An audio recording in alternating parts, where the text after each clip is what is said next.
Nous sommes au CES 2008 sur le stand d'Epson, Epson qui avait présenté de nombreux produits au CEDIA dernier, dont le support d'une lentille panamorphe pour avoir une image en 2.35 au lieu de 1.78. Donc en fait, on a un format cinémascope au lieu d'avoir un format cinéma. Et puis également toute une gamme de projecteurs bien mieux séparés, désormais beaucoup plus explicites.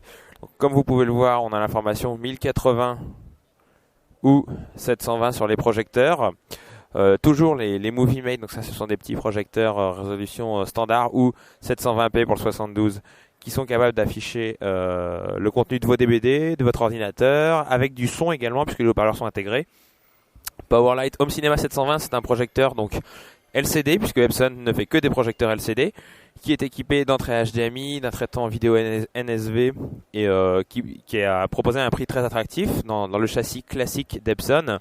Ensuite, on a deux séries.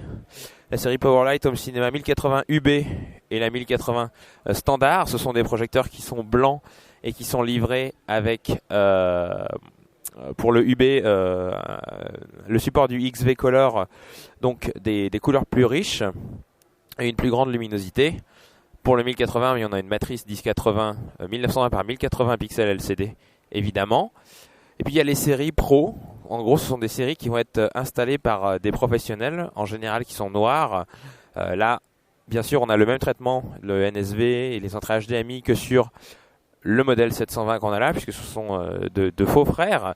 Mais sur les modèles Powerlight Pro Cinema 1080, on a en plus la certification ISF et le support des corrections de couleur, du calibrage ISF. Donc ça, ce sont des fonctions pour les installateurs pour avoir une image beaucoup plus fidèle et toujours le modèle UB lumineux et avec des couleurs plus étendues.